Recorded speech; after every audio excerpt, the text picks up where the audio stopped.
All right, guys, here we are. Last video, last part of the last assignment for the 2019-2020 school year. And I want you guys to know how much I loved having each of you in class.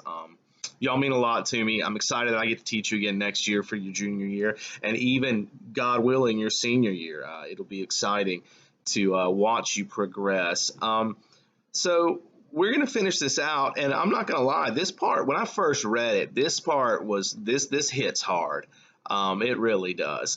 And what it really is meant to do is to show you, and I think that's what the main purpose of this book is to show us that even a life that looks insignificant is not. Every life has significance. Some of them are obvious. You know, some people are great leaders. Some people will be remembered in history books forever. And some people, and as we're going to see at the end of this, will be forgotten right after their death. It doesn't mean they didn't matter. It doesn't mean they didn't touch not just one life, but millions of them. Think about the number of people you come in contact with throughout your lifetime and how, and I explained to you yesterday, even the smallest of kindnesses can make a big difference. So let's look at what happens here. We had just left off with this little girl mentioning to Eddie, "You burned me." And I said, most of you should have pieced together who this is.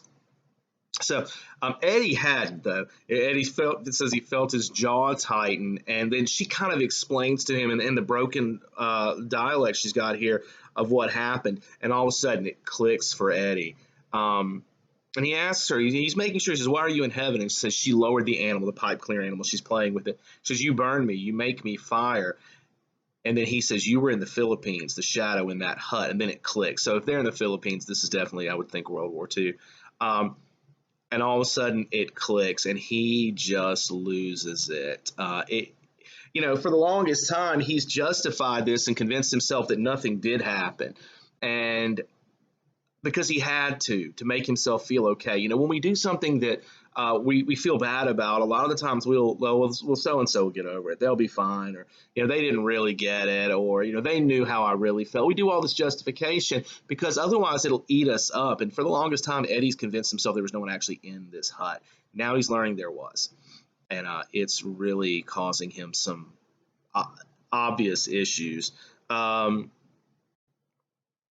It says at this point, the girl, now I'm going to give you a little bit of a hint on writing technique that just seems to show up all the time. And I actually learned this from a book that I may reference some, especially if you're going to be an AP class. It's a book by a guy named David Lodge. It's actually a collection of articles he wrote about motifs you see in writing. And one of them is when you see people in a river and you see a scene like what we're about to see starting on page 109, you're dealing with a baptism type scene. But it's really, baptism's about rebirth. And what we're seeing here is not the rebirth of this little girl, but of Eddie. Eddie is, had all of this different stuff that has pained him and built up. And way back when we look at the ending of his time with Marguerite and the fourth person, he talks about losing himself in the war. This was the moment where I feel like he really lost himself, was when he thought he had killed an innocent person. And that even though he didn't come out every day directly, indirectly, this really impacted his life. So at this point, he has to make peace with that moment of his life and be born again type of thing. So that's why this is occurring in a river. It's a really common motif to use as writers. I'm not saying Mitch Albom sat down directly to do that, but more than likely he did. All right. So it's a weird scene. Some of you read this and probably were like, he's washing this little girl. It's not like that. What he's doing basically, he's taking, I think is it a rock or some sort of, yeah, it says a stone. And as he's washing this little girl, wiping it over her arms and stuff, the scars and stuff are coming off of her. Now, obviously, physically, that wouldn't happen. She's burned badly. Like, he's seeing what she actually looked like now. Excuse me. This chair is not as comfortable as I was hoping. And now all this stuff is coming off, and it's like she's being fixed in a way, all right? Of course, Eddie's awkward. He doesn't know what to do. Eddie never had kids, so the idea of bathing a child is not something he knows anything about. But it shows her slowly falling asleep with him, and he's just sitting there looking at her, and she holds up her hand and she says, "I am 5." And he thinks she means age, and she's trying to tell him, "No, I'm your 5th person." And which is really confusing to him. It says, "A warm breeze blew, a tear rolled down Eddie's face. Tala studied it the way a child studies a bug in the grass. Then she spoke to the space between them. 'Why sad?' she said. 'Why am I sad?' he whispered. 'Here?' She pointed down. 'There.' Eddie sobbed a final vacant sob as if his chest ripped. She's pointing at his heart.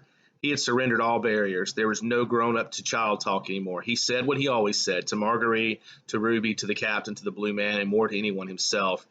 I was sad because I didn't do anything with my life. I was nothing. I accomplished nothing. I was lost. I felt like I wasn't supposed to be there.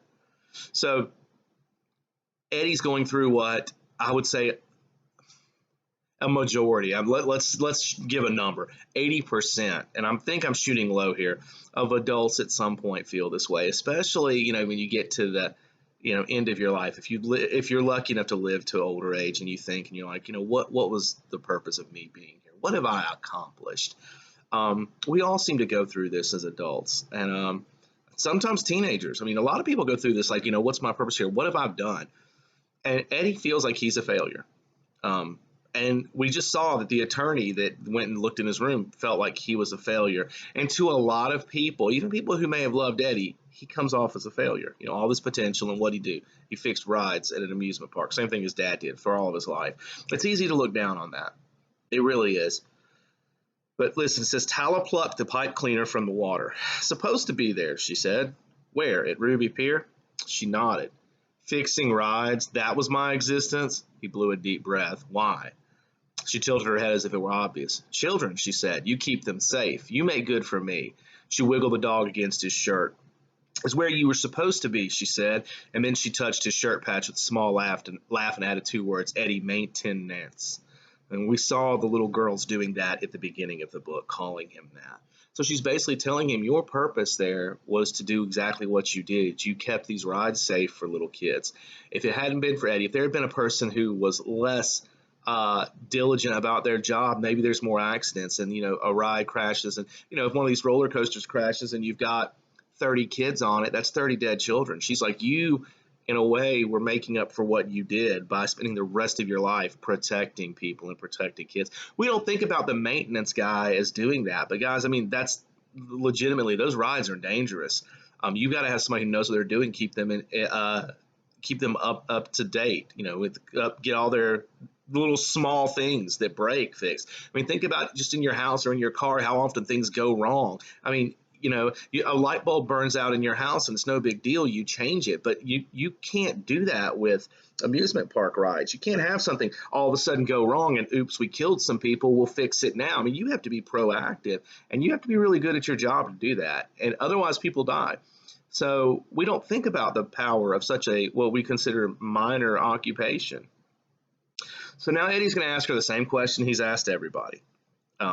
He's going to ask about the little girl when he died. And this is the part that, man, this again shows what a good writer Mitch Albom is. You could really fumble this up and make it seem kind of plain. He doesn't. And it's the little details that are key. The little things that he did way back in the beginning. Now, this book is written on a very, language-wise middle school level, I would say. But he does a lot of things that advanced readers need to get. You can enjoy this book without being an advanced reader, but advanced readers will catch the details he puts. Like I said, everything is intentional in good literature, and he did this, and we're about to find one of those details. It says, Eddie slumped in the rushing water. The stones of his stories were all around him now, beneath the surface, one touching another. He could feel his form melting, dissolving, and he sensed that he did not have long, that whatever came after the 5 people you meet in heaven, it was upon him now. Tala, he whispered. She looked up. The little girl at the pier. Do you know about her? Tala stared at her fingertips. She nodded yes. And that's the first person who says yes, they know what happened. Did I save her? Did I pull her out of the way? Tala shook her head. No pull. Eddie shivered. His head dropped. So there it was, the end of his story. So she says, no, you didn't pull her. And of course, at that point, Eddie thinks, I died and she died. That's terrible. But then there's more to it. Push, Tala said. He looked up. Push? Push her legs. No pull. You push. Big thing fall. You keep her safe. Eddie shut his eyes in denial. But I felt her hands, he said. It's the only thing I remember. I couldn't have pushed her. I felt her hands. Tallis smiled and scooped up river water, then placed her small, wet fingers in Eddie's adult grip. He knew right away they had been there before. Not her hands, she said. My hands. I bring you to heaven and keep you safe. So that last little detail is the one I said that hits so hard, because you get this image of this little girl who he had, killed because of his anger, and not directly. He didn't try to kill this little girl. If he knew there was a girl in there, he would have done what he did. But you get this image of this little girl who had died is the one who ends up being Eddie's bridge to heaven. It's really a beautiful image. And at this point, Eddie everything hits him. And that's the point where the river rises and he goes under it. And there's your rebirth scene. Okay. That's your baptism part. And then it says, it feels like he's transitioning. He's met these 5 people. Now he's going to the next stage of this version of heaven. Okay. How they view it. Let me read this last little paragraph. It says, there was a pier, and we're on 112. There's actually more. It says, there was a pier filled with thousands of people, men and women, fathers and mothers and children, so many children, children from the past and present, children who had not been born, side by side, hand in caps, in short pants, filling the boardwalk and the rides and the wooden platforms, sitting on each other's shoulders, sitting in each other's laps. They were there or would be there because of the simple, mundane things that Eddie had done in his life. The accidents he had prevented, the rides he had kept safe, the unnoticed turns he had effected every day.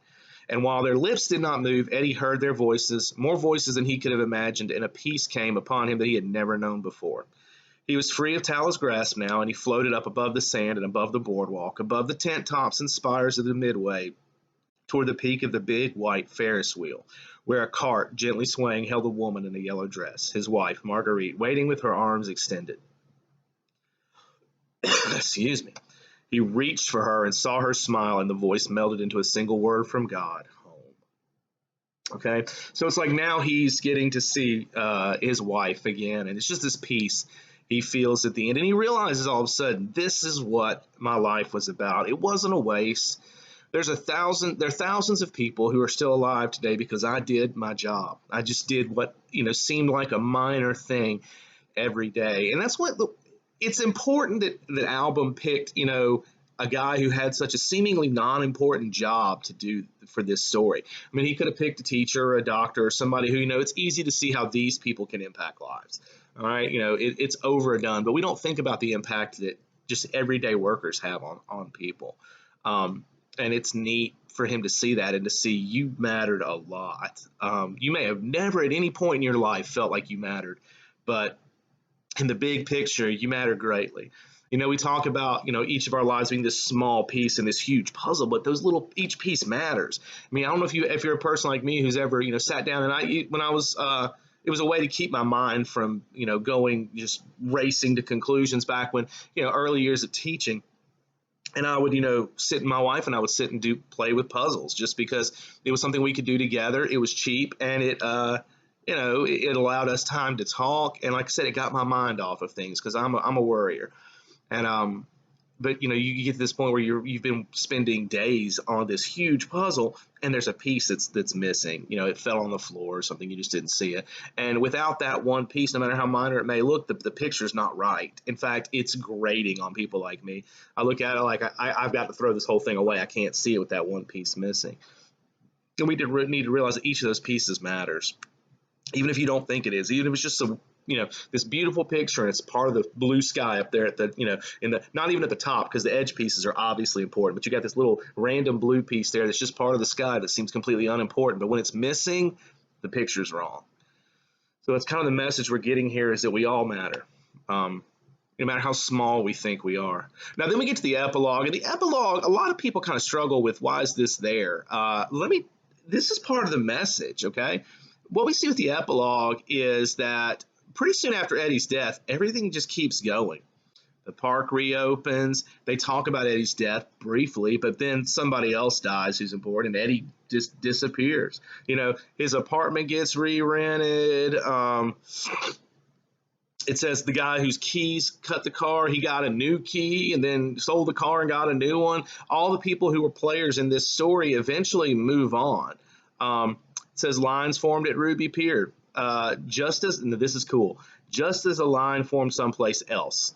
5 people waiting in 5 chosen memories for a little girl named Amy or Annie to grow and to love and to age and to die and to finally have her question answered, why she lived and what she lived for. And in that line now was a whiskered old man with a linen cap and a crooked nose who waited in a place called the Stardust Bandshell to share his part of the secret of heaven. That each I've got to get past this cough. I apologize. I'm coughing at the worst possible times. But each affects the other, and the other affects the next, and the world is full of stories, but the stories are all one. So the image you get here at the end, and I love this. This is such a cool little additional detail, is that now Eddie is waiting. And I think, if I remember right, there's even, Mitch Albom wrote more about this later, but Eddie's waiting for the little girl who he saved. And he's going to be one of her 5 people now. And that's so cool. That is such a neat detail that Albom adds in. But there's more to this epilogue. Now, it's not just to set up that paragraph. The point is that even if someone has forgotten immediately after their death, it doesn't change the fact. And if people don't realize it, that this person saved their life, it doesn't matter. It still did. It's part of a bigger picture. The whole picture God's been creating forever. And it doesn't matter if everyone constantly goes and looks at a statue of you, or you're studied in history books or not.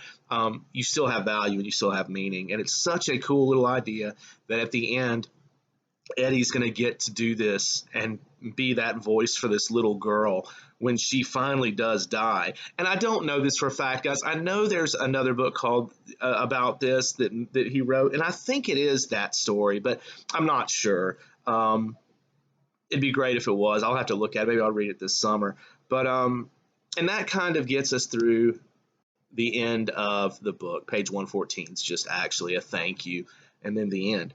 So, what message you're supposed to take away from this book? You're supposed to take away that everything that we do has impact. All right. It may be immediate impact. It may be kind of in the next few weeks type of impact. It may be sometime later in our life impact. It may be long after we're dead impact. And even if we don't see the reasons, they're there.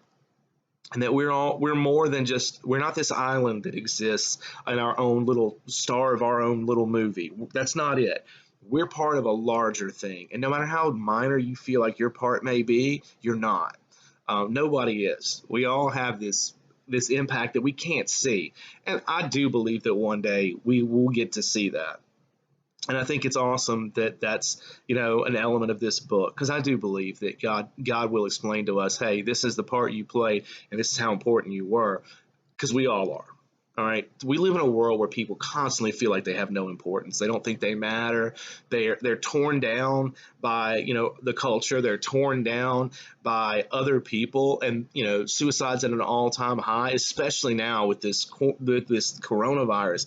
There's so many people that are sitting at home right now feeling like they're pointless. And the fact is, you're not.